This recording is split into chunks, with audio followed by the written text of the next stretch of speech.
2024 లేదా 25లో డిగ్రీ లేదా బీటెక్ చదివారా? సాఫ్ట్‌వేర్ జాబ్ కోసం ఎదురు చూస్తున్నారా? అయితే కోడ్ జ్ఞాన్ 100 డేస్ కోర్సులో చేరండి. జాబ్ సాధించండి. నమస్కారం సార్. నమస్తే శ్రీ. సార్, ప్రెజెంట్లో మనం మాట్లాడుకుంటే ఇరాన్ దేశం మీద ఇటు అమెరికా అలాగే ఇజ్రాయెల్ రెండు అనుకున్నంత పని చేశాయి అని చెప్పొచ్చు.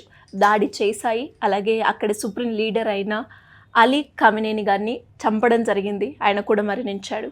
అండ్ ఎస్పెషల్లీ ఆయన ఎవరు అండ్ అలాగే ఇరాన్ దేశం మీద అంత శత్రుత్వం అమెరికాకి ఎందుకు వచ్చిందంటారు? ఖamenei అనే అతను ఆ దేశంలో పుట్టినటువంటి మత ఛాందస్వాదుల బేసిక్ స్ట్రక్చర్ నుంచి వచ్చినటువంటి వ్యక్తి. ఖamenei వచ్చిన తర్వాత యాక్టివ్ పాలిటిక్స్లోకి వచ్చిన తర్వాత ఈ ఖamenei ఫ్యామిలీస్ నుంచి ఖamenei ఫ్యామిలీస్ అంటే షియా వర్గానికి సంబంధించినటువంటి ఫ్యామిలీస్లో రెప్యుటేటెడ్ ఫ్యామిలీ.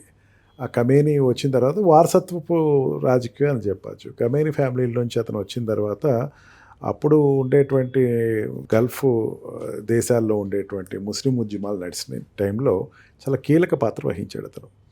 కీలక పాత్ర వహించి అప్పుడున్న రాజుని తప్పించడం జరిగింది, షాని తప్పించడం జరిగింది. అతను తప్పించి వాటిలో కీలకంగా అతను పనిచేసి ఆ రోజుల్లో జరిగినటువంటి యుద్ధంలో జైలుకి కూడా వెళ్ళటం జరిగింది.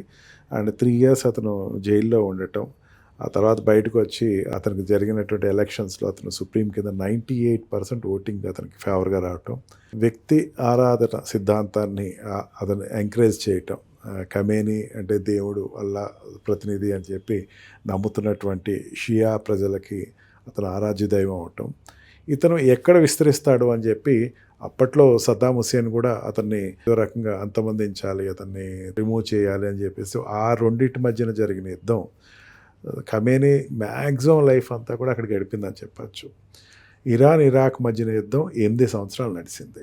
జరిగినటువంటి 8 సంవత్సరాల యుద్ధంలో ఎక్కడా కూడా రాజీ పడకుండా, ఆ టైంలో అయితే ఒక దశలో అమెరికా కూడా ఇండైరెక్ట్ సహాయం చేసింది ఖameneiకి అండ్ ఇరాన్కి. ఇరాక్కి అయితే ఆ వ్యతిరేకత వచ్చిన తర్వాత మళ్ళీ సదాం హుస్సేన్ కువైట్ మీద యుద్ధం చేయటం, కువైట్ మీద యుద్ధం చేసిన తర్వాత అతన్ని ప్రపంచ ద్రోహి కింద ప్రకటించడం, అమెరికా అతన్ని కస్టడీలో తీసుకుని అమెరికా అతన్ని హ్యాంగింగ్ చంపేయటం, ఇదంతా అందరికి తెలిసిన విషయమే. కానీ ఖamenei వచ్చేసరికి బ్యాలెన్స్డ్గా మెయింటైన్ చేస్తాడు. అమెరికాతో ఉన్న రిలేషన్ అగ్రెసివ్గా ఎక్కడ వెళ్ళలేదు, అట్లా అని చెప్పి తన కంట్రీని ఎక్కడ దిగజార్చే పద్ధతిలో అతను వెళ్ళలేదు. ఈ కంట్రీకి అమెరికాకి ఇరాన్కి జరిగినటువంటి వ్యక్తిగతమైనటువంటి వైరం అని కూడా ఏమీ లేదని చెప్పచ్చు.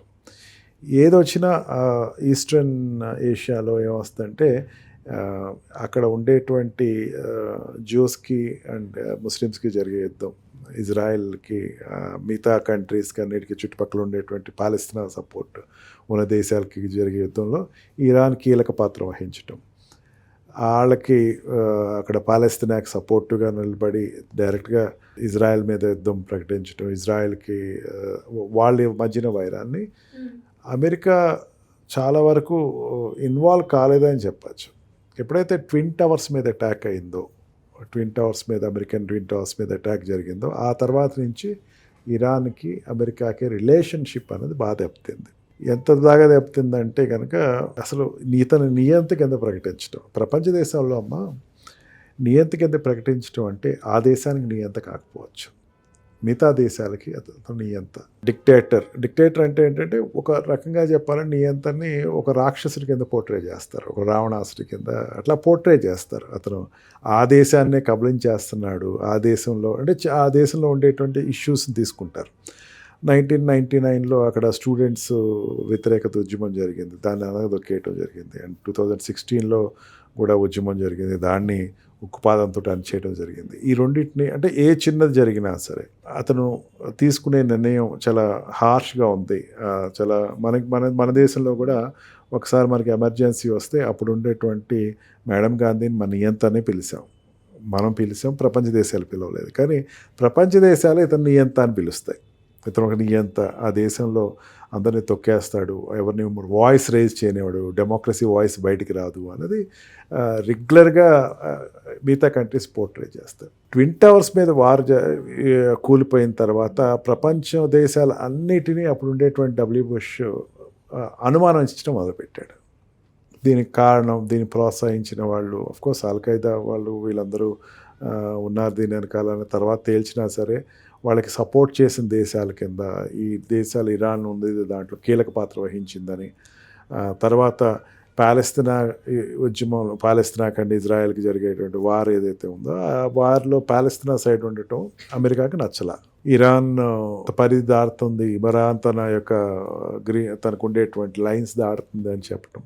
అలేమి ఒక రకంగా చెప్పాలంటే అతను ఎవరిని లెక్క చేయడు, సుప్రీం పవర్ అది. ఎందుకంటే వార్ నుంచి వచ్చినటువంటి ఒక వ్యక్తి, వార్ నుంచి వచ్చే వ్యక్తి జనరల్గా మహా అయితే ఏం చేస్తారు, నా ప్రాణాలు పోతాయి అన్న థీరీలో ఉంటారు వాళ్ళు. ఆ థీరీ డిఫరెంట్గా ఉంటుంది. 8 years అక్కడ ఉండేటువంటి గల్ఫ్ వార్స్లో తను పార్టిసిపేట్ చేసిన తర్వాత అమెరికాని పెద్దపట్టి లెక్క చేయాల్సిన అవసరం ఏంటి అన్నటువంటి ఒక తీరు ఉంటుంది. ఇప్పుడు అమెరికా మన ఒక దేశాన్ని ఆక్యుపై చేసి అర్జెంటీనా అనేటువంటి కంట్రీని ఆక్యుపై చేస్తుంది. అర్జెంటీనాలో ఉండేటువంటి సుప్రీంస్ ఎవరు అమెరికాతో గొడవ పెట్టుకోరు. వాళ్ళు ఎప్పుడు కూడా అక్కడ ఉండే అమెరికాకి లొంగిపాటులోనే ఉంటారు. కానీ ఇట్లాగా ఉండే వ్యక్తి ఇతను కాదు. ఇతను ఏంటంటే ఎప్పుడు కూడా నేను సుప్రీము మెయిన్. అదంతా కాకుండా కాసిం అనేటువంటి ఇరాన్ దేశానికి సంబంధించినటువంటి ఒక చీఫ్ ఆఫ్ మిలిటరీని ఎప్పుడైతే అమెరికా చంపేసిందో అప్పటి నుంచి అమెరికా వ్యతిరేకంగా డైరెక్ట్గా అతను వ్యతిరేకతని వ్యక్తం చేశాడు. ఈ అమెరికాని నేను నిర్మూలిస్తాను. నిజంగా అతన్ని కోణంలో చూస్తే యుఎన్ఓకి బాగా నచ్చిన విషయం ఏంటంటే ఆటమిక్ రిసోర్సెస్ని అతను వ్యతిరేకించాడు.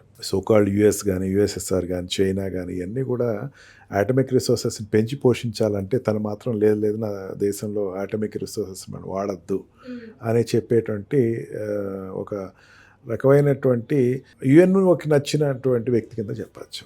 ఏదైనా కంట్రీ ఉంటే నాకు దగ్గర ఆటం బాంబు ఉంది, కిమ్తో సహా నా దగ్గర ఆటం బాంబులు ఉన్నాయి, నేను ప్రయోగిస్తుంది అవుతారు. పాకిస్తాన్ కూడా అదే ప్రకటిస్తూ ఉంటుంది. కానీ తను మాత్రం ఎక్కడ కూడా నేను ఆటం బాంబు ప్రయోగిస్తానన్న ఆటం బాంబుకి వ్యతిరేకంగా అతను చెప్పటం అన్ని ఆస్పెక్ట్స్లో చూసుకున్నా సరే అతనికి ఒక రకంగా చెప్పాలంటే ఆ దేశపు జనాలందరికీ కూడా షియా మతస్థులకి అందరికీ కూడా ముస్లింలో ఉండేటువంటి షియా వర్గానికి సంబంధించిన వాళ్ళకి ఆరాధ్య దైవం కింద చెప్తారు అతన్ని. ఈజ్ నాట్ అమెరికా కోణంలో తీసేస్తే కనుక జనరల్గా ముస్లిం పర్సెప్షన్లో చూస్తే కనుక ముస్లిం మతస్థుల పర్సెప్షన్లో చూస్తే కనుక అతను పెద్ద మనిషి కింద చూస్తారు. ప్రపంచానికే పెద్ద మనిషి అతను షియా.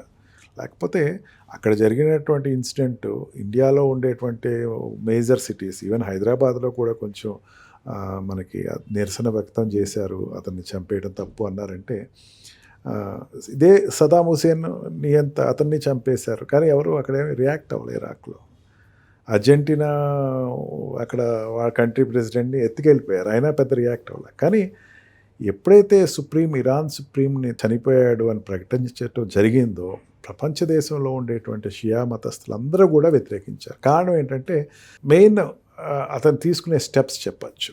ముస్లిం దాంట్లో మహిళలకి ఎడ్యుకేషన్ గురించి వ్యతిరేకత ఉండేది కానీ తను దాన్ని బ్యాలెన్స్ చేశాడు. ముస్లిమ్స్ మహిళలు ఎడ్యుకేషన్ చేసుకోనివ్వండి అని చెప్పేసి ప్రోత్సహించాడు. అది చాలా మేజర్ స్టెప్స్ అని చెప్పచ్చు.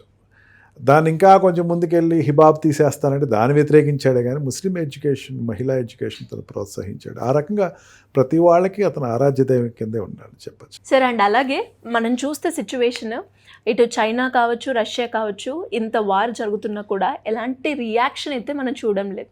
ఎందుకంటారు? రీజన్ ఏమై ఉంటుందంటారు? సుప్రీంని చంపేయటం అన్నది ఏదైతే అంశం ఉందో దాన్ని ఒక రకంగా చూసుకున్న బైలాటరల్ రిలేషన్స్లో చూసుకుంటే కనుక Iran is an oil country.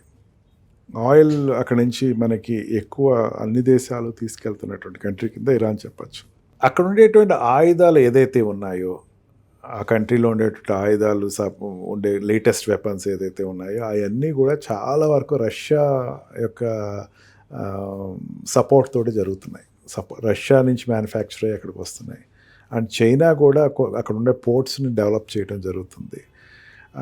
ఇప్పుడు ఆ కంట్రీ మీద వాళ్ళకి డెవలప్ చేయాలనే ఉద్దేశంతో పెట్టుబడులు పెట్టడం జరిగింది. రష్యా ఇండైరెక్ట్గా కావచ్చు, చైనా డైరెక్ట్గా కావచ్చు. ఈవెన్ మనం కూడా సైలెంట్గానే ఉన్నాం, అంటే మనం ఏమి సపోర్ట్ చేయలేదు, అట్లా వ్యతిరేకించలేదు.